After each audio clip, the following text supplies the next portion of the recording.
Great. Cianne, are you there? Yes, I am. Great, lovely. Thank you for joining us.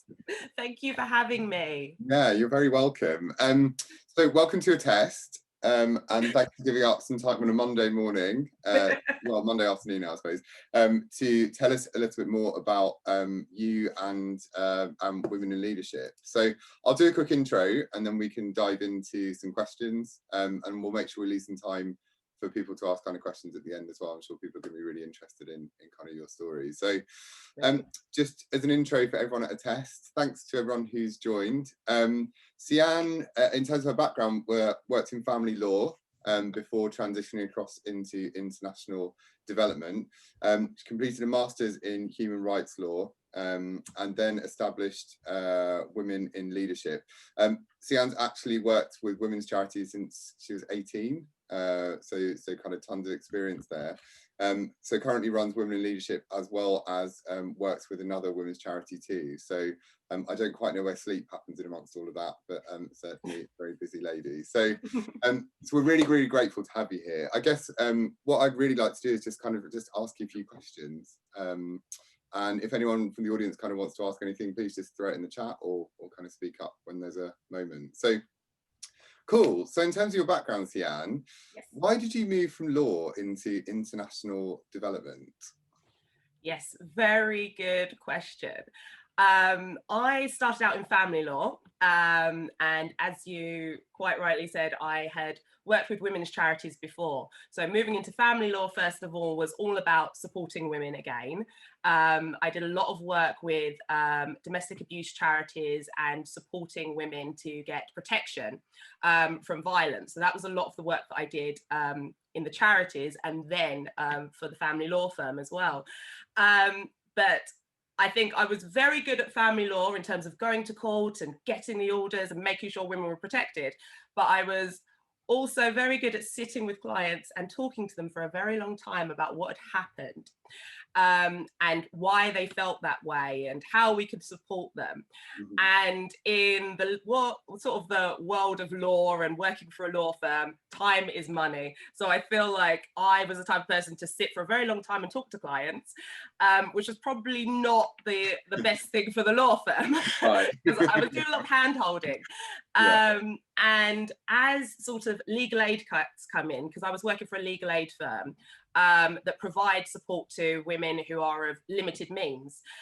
So when a lot of these legal aid cuts came in, there was more of an emphasis on really not spending a lot of time with clients, getting the work done and getting them out the door.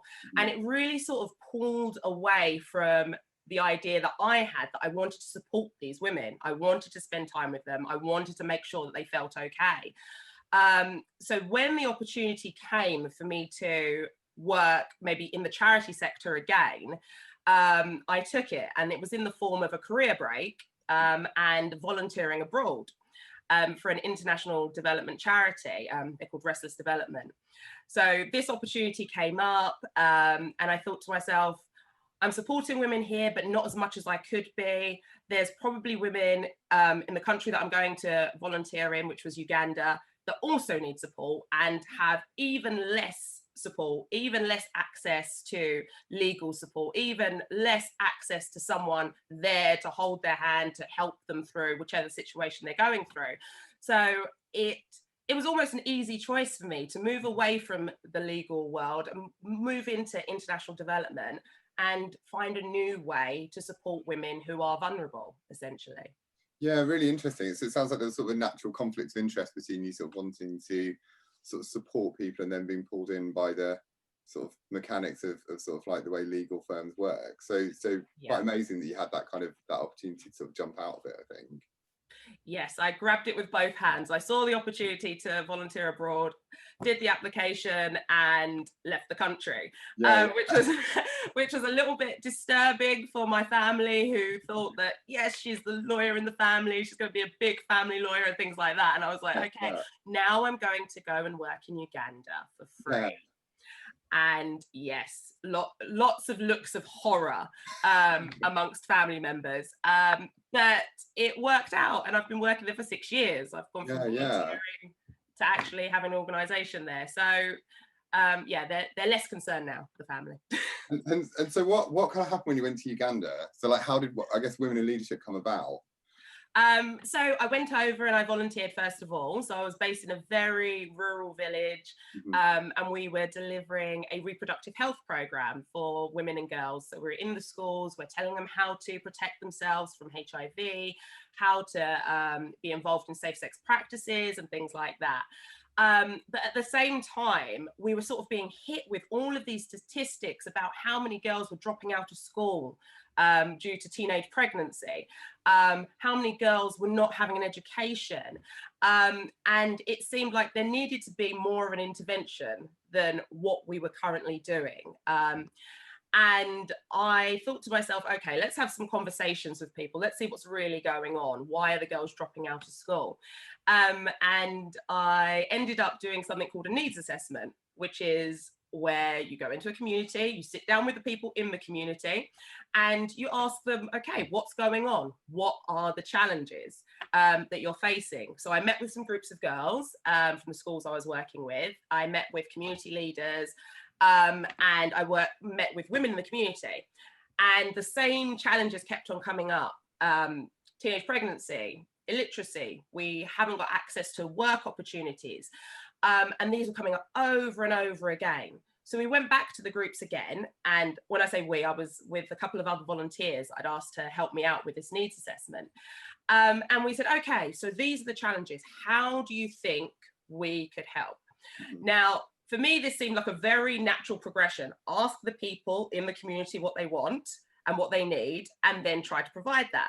But in the world of international development, this is not usually the case. A lot of the time, organizations tend to turn up into a village or somewhere and say that you need a toilet block made, or you need this, or you need that. And then they create it and then they disappear. And it's really unsustainable. People don't want what's been brought to them. They never wanted it in the first place. And so that's why I thought it was really important to find out what was actually needed. And we did that. And a lot of women said that we want to actually access education again. We've dropped out of school at maybe 15, or some maybe much earlier. We want to access education. Can you help us with that? We want to access income generating activities. We want to be able to work. We want to be able to gain our own money. We want to control how many children we have so that we can move ourselves out of poverty. So that very clear wants. And I sort of went away, and I was fortunate to work with or volunteer with Restless Development at the moment. And they supported me in putting together programs, actual workshops that we could take to women and girls in rural communities that had elements of education, so we make sure they get their education, that had reproductive health, and also workshops on how to start your own business, and actually giving them the skills as well to start their own business. So yeah, I've probably lost your question in no, you haven't. It's really, but that's what we did. Yeah, I mean, it's amazing. Like, it's, and I guess I'm kind of like particularly interested in perhaps within Uganda, kind of some of the specific challenges that had got these communities to where they kind of got to. So what kind of things were blocking these opportunities for women? There's really a myriad of challenges at the moment, and going back to culture is a challenge in terms of women's place within the society. So sort of this patriarchal narrative that women should be at home, they should be looking after the children, they should be married. Those sort of things are definitely hindering women's progress. So much so that sometimes if there's a choice between sending your son to school or sending your daughter to school, in that context, you're more likely to send your son, because you think that the son is going to then get a job, he's then going to look after the rest of the family. And we've had a number of case studies where in actual fact, people have said, well, there's no point sending the daughter to school, she's going to get pregnant, and then she's not going to help us. It doesn't make sense to send her to school. So that is a huge challenge that girls are facing at such a young age, sort of making their community believe that there is a reason to send them to school, as opposed to them having a right to an education. It's trying to make people believe that they should have an education because it will be beneficial to the community. So that is a very big challenge. Another one as well is that Uganda used to be a British protectorate, which is similar to a colony, but not quite. So with a protectorate status, essentially Britain said to Uganda, you cannot organise your affairs, and therefore we're going to organise them for you. We are going to give you our laws, we are going to give you our language, and we are going to protect you. Unfortunately, that came with the usual sort of colonial agenda of using materials that Ugandans have and using the wealth and resources and things like that, but under a protectorate status. Now, why that's now an issue, or why that's been an issue, particularly for women, is that English is the national language of Uganda. And it almost creates a hierarchy within Uganda. If you can speak English, then you have been educated. You are more likely to be able to get a job. If you can't speak English, there then becomes a problem. You're sort of downgraded. So obviously for the girls who have dropped out of school, they are less likely to speak English. So that's already creating that barrier for them. They're already sort of out of education, but they can't speak English. So it just creates a real barrier for women. And that's the reason why one of our programs, our adult literacy program, works within the communities to make sure that women are able to read and write, and not just in English, because yes, it's great that they can speak the national language, but we ensure that women can speak their own language and English, so that they can move around in society freely, and they're empowered, because then they can communicate.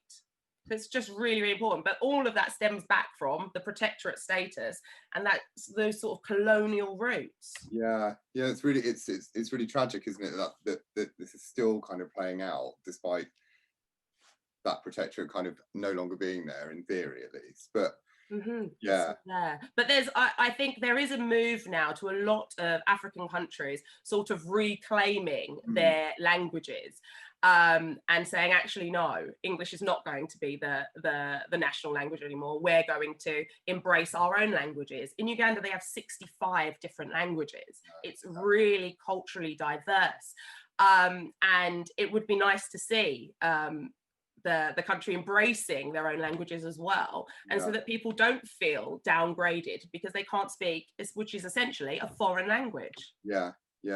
So I mean, the really big challenges, really big obstacles for you in terms of what you do, and particularly women in leadership. I guess it would be interesting to understand a little bit more around kind of where you've seen this really work. So if you think about some of the programs that you've put into place, like what have been some of your real success stories in terms of turning around and fighting against some of those kind of historical problems? Yeah, absolutely. I think something that I love about Will is because the fact that I founded it, I actually know a lot of the women that we work with. So I spent 6 years in Uganda, and a lot of the time in the rural communities. So when we have our success stories, I feel so happy because I actually know the women that we're working with. I know these women, I've met them, I've met their children, I've met their families, I've seen them on projects. So one person who definitely springs to mind is Angela. Angela is on our adult literacy program. And when she started this program, she could not read, she could not write. She didn't have access to education at all. Her parents just didn't send her to school. So when we started the adult literacy program, which takes place every weekend, she came along and she was really she didn't have confidence. She just didn't have that confidence. She didn't know how to help her children when they went to school, because obviously they're learning in English. They bring homework back home. She can't help them with that. So she really had this lack of confidence, lack of self-esteem as a result of the inability to speak English. And she was on the program. Our program is rolling, so any woman that wants to attend, they can attend for as long as they want. We don't sort of get to the end of a year and say, that's it, go home. No, we want women to continue on the program. They come every week. They learn every week, they're engaging with other women, they're able to speak to them, and they build their confidence. So she was coming along for the first year, and within a year, Angela went from not being able to read or write to being able to read and write. And in 2018, she actually went up for a position in local government and was awarded the position of local chairperson. So in a local authority, so a general local authority that we would have, she is now a position of leadership, a local councillor in her village, as a result of actually being able to have the confidence, the reading, writing skills, and the ability to speak in English. She is now in a leadership position. And that sort of thing just blows my mind, because I was there when we first met Angela, and she's just such an amazing individual. And it's the fact that she took what was available, accessed that information, and then did what she could to then pursue her goals, which were to be more involved in politics, more involved in her community. Yeah, that's amazing. Like, it's really what a great success story for someone. I love Angela. Yeah, that's brilliant. Absolutely. She's just brilliant. And every time I go to Uganda, which I haven't been able to do because of all of what's been going on at the moment, but when I go to Uganda, I have to go and see Angela, and she tells me about what she's doing next, and it's just fantastic. It's fantastic to see. That's so cool, so cool. I guess just before I kind of open up to questions, because I could honestly talk to you all day, but I think lots of other people will probably have stuff they want to ask you as well. I had a couple of sort of like closing questions. I guess one of them is that you talked a bit about how when you were kind of sort of doing your needs assessment and trying to establish what it is that people actually wanted at kind of a local level, what happens more as a trend is that charities kind of come in and say, we think you need this thing, and then kind of do the thing anyway, without kind of the listening part. I wonder if, like, from your perspective, particularly as a Black woman leading kind of an international charity, like, what kind of obstacles you come up against from kind of that wider community of sort of larger charities and organisations who kind of want to push their own agenda, perhaps without that needs assessment? Yeah, absolutely. I think it's really, really interesting moving into the international development space and not seeing very many women of colour, because what seems to be happening is that we're working in Africa, we're working in Asia, we're working in South America, but the leaders are very unlikely to be women, number one, or a woman of colour. So it's been interesting going into those spaces and going to meetings and being maybe the only woman of colour from the UK who's representing a UK charity, a UK registered charity. That's been very interesting. But also there was quite a lot of information and research done last year into women or Black founders not accessing as much funding from donors. Which was really interesting, because I just thought, oh, perhaps we're just not doing that well with our funding applications. But it turns out perhaps as well there's a little bit of bias there when it comes to assessing the applications and seeing a woman of colour in a leadership position, and people perhaps not wanting to fund us. Which has been really challenging, because we're a grassroots organisation, and we rely on donor support, we rely on people actually fundraising for us, crowdfunding and things like that. And without that support, we can't do our work on the ground. So that has been a really big challenge. An additional challenge is, particularly in Uganda, is the fact that I am a woman and I am running a charity. So when you go into a boardroom and you're sitting there with maybe the World Bank and UNICEF are there, and you have all different big organizations, Save the Children, etc., and then I'm there. It's sometimes a shock to, one, find out that I lead the organization, and two, to think that I'm also from the UK, because, oh, you've got a Black person who's actually running the organization. She's from the UK. This is very strange. So it's a lot of shock, and I wasn't aware of that until I actually moved into this world. And I just hope from being in this position and leading in this way, that other women of colour will actually consider moving into the space. I know certainly from the organisation, my organisation, from Will Uganda, we are completely women-led. Every position of leadership is held by a woman. And we've done that because the work that we're doing is focused on women. So we need to be there. We need to be making those decisions. We need to be leading. And we need to act as role models to other women within the community. so that they can see that there is the opportunity, that you can lead successfully, and you can impact on the lives of the women around you. Yeah, amazing. I mean, like, honestly, like, massive congratulations to you. It's like, it's what you're doing is so brilliant, and clearly having such like a big impact, and there's a huge amount of bravery involved in it. So massive kudos to you, Cianne, for going ahead and doing this. I'm going to open it up a little bit because I know there are a few kind of questions starting to kind of click through. So I wondered if anyone has a question they want to. I'll at the end, it'll be good to understand, Cianne, kind of what people at Attest can do to kind of support the charity and the organisation. But I'll open it up to anyone else to see if anyone else has kind of questions. Yeah, definitely. Hi there, thanks so much. That was really, really interesting. I'm Steph. I just posted a question in the chat, but I'll just read it out. It's so interesting that you're saying that larger charities sometimes just storm in and impose projects versus your needs assessment process. So from your experience, like, is there no return on investment or success criteria that's set and then measured for most charities? And I guess the second question would be, how do you measure success of all the initiatives that you run? Absolutely.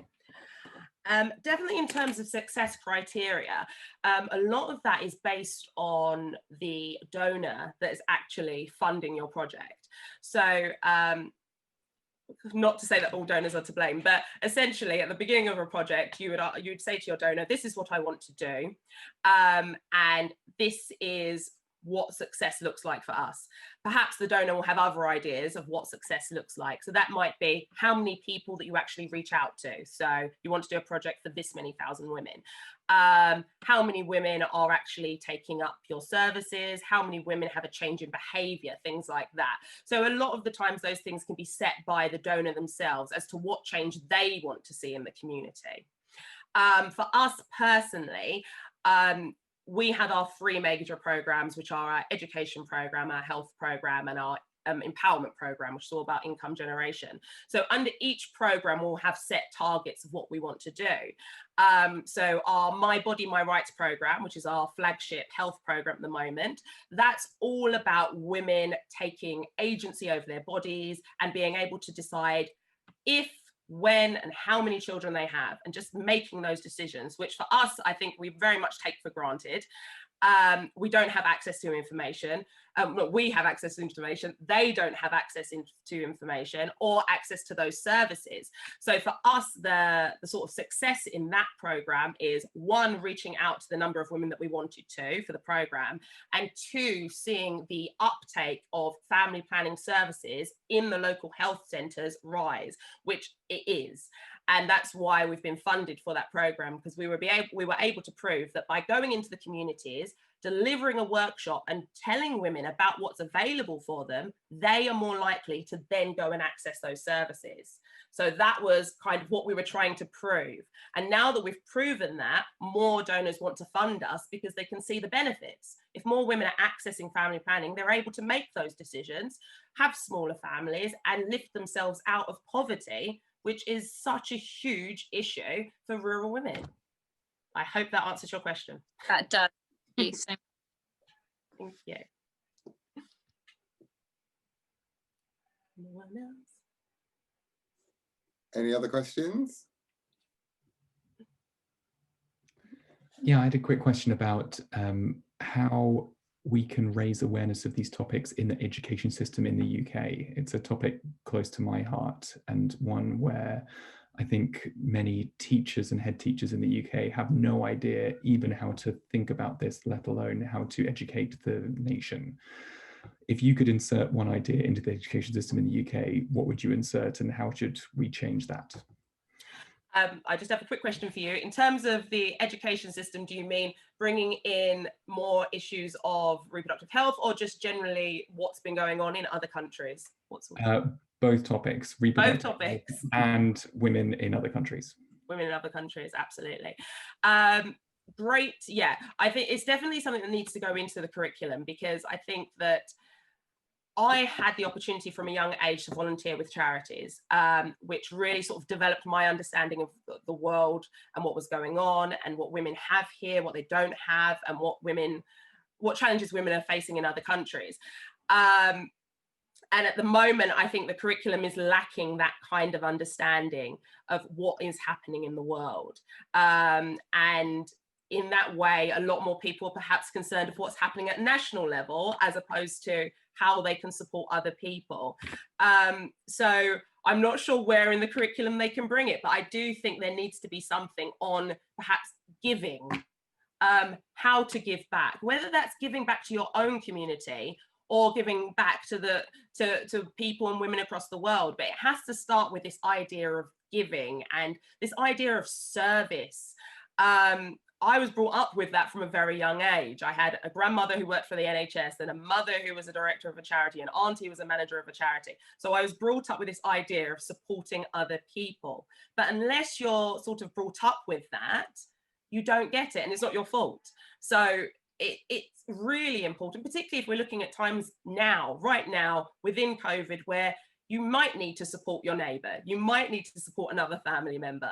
But if you haven't had that education of why should I go out and help another person, you're just not going to be in that mind frame. So it is about service and trying to bring that into the curriculum at a very young age. Like young people, very young people are very good at sort of helping their friends and being charitable, and then perhaps we just lose it when we get older. So I think you start at a young age and then bring it throughout the curriculum, how to be of service, how to help others. And I think you could tie that into any part of the educational system.